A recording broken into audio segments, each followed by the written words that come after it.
মারবো, 1.5 লাখের ওপরে বেশি ভোটে জিতবো।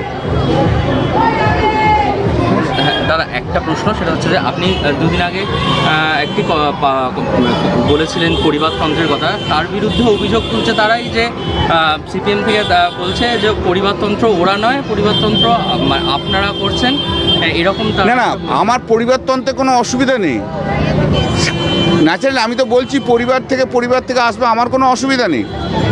আমরা বলছি তো, দেখো ভালো উকিলের ছেলে ভালো উকিল হবেই, ভালো জজের ছেলেরা ভালো জজ হবেই, 5-6 জেনারেশন ধরে হয়ে আসছে। বিজেপির থেকে অনেক সময় এটা নিয়ে বলে, কিন্তু বিজেপি এসব করে। সিপিএম তো প্রচণ্ডভাবে বলে। আমার বক্তব্য হচ্ছে পরিবারতন্ত্র মানে কি, উনি যেভাবে ইন্টারপ্রিটেশন করেছেন সিপিএমের প্রার্থী, সেটা তার পরিবারতন্ত্র ইন্টারপ্রিটেশন উনি ওনার মতো সুবিধা মতো করেছেন, এটা তো ঠিক কথা। আমরা পরিবারতন্ত্রের বিরুদ্ধে কোনো কথা বলি না, ওরা বলে। তা ওরা যদি সিপিএম যদি পরিবারতন্ত্রের বিরুদ্ধে বলে, 3-3টে জেনারেশন কি করে হয়? দাদুও খাবে, নাতনিও খাবে, এ হয় নাকি? আবার উনি বলছেন আমরা ক্ষমতায় ছিলাম না তাই। আরে ক্ষমতায় থাকা না থাকাটা বড় ব্যাপার না, কোশ্চেন হচ্ছে একটা পরিবার থেকে পরপর পার্টির টিকিট পাচ্ছে কিনা, সেটাই হচ্ছে বড় কথা।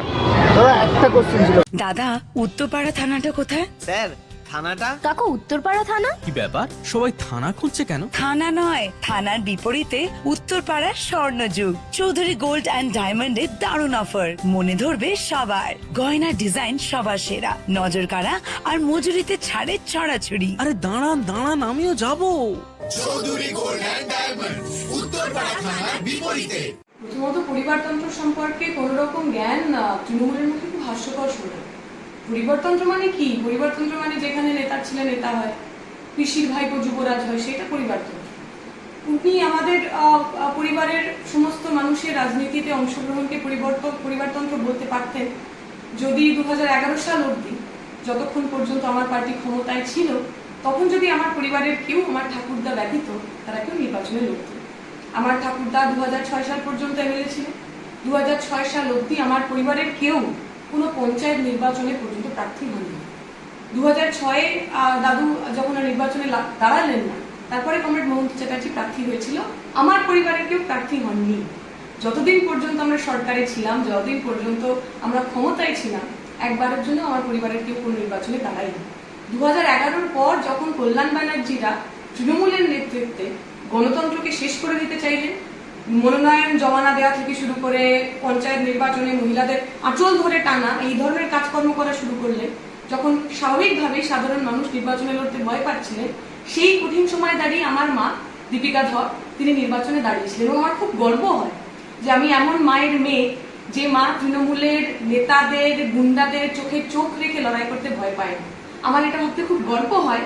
এবারের নির্বাচনে তৃণমূলের নেতারা যখন মা আমার ক্যান্ডিডেট জেলা পরিষদে, তিনি ওই গণনা কেন্দ্রে গেছেন, ভোটদান কেন্দ্রে গেছেন, তাকে মেরে তার ফোন ভেঙে দিয়ে তার চশমা ভেঙে দিয়েছিল। অন্য কোথাও হলে, অন্য কোনো রাজনৈতিক দল হলে, কল্যাণবাবুদের নেতাদের মতো হলে, তার এতদিনের জার্সি ঘুরতে নিত।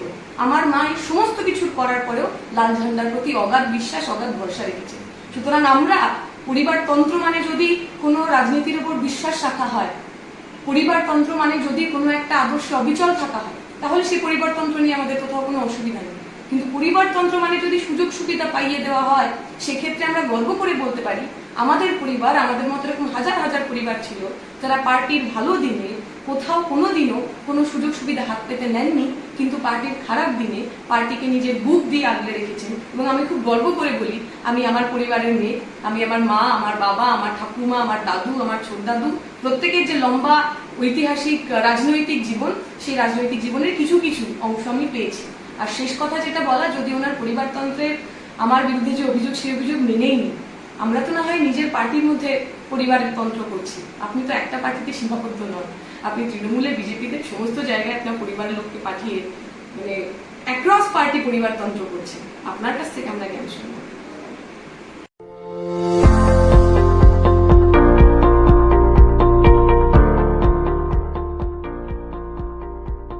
মেডিওয়ালের পক্ষ থেকে সকলকে জানাই সাধারণ আমন্ত্রণ। মেডিক সার্জিক্যাল রেঞ্জে টোটাল রেঞ্জই পাওয়া যায়, যেমন hospital bed, oxygen concentrator, CPAP, BiPAP, তারপর orthopaedic wheelchair, crutch, LS belt, total রেঞ্জই পাওয়া যায় আমার এখানে।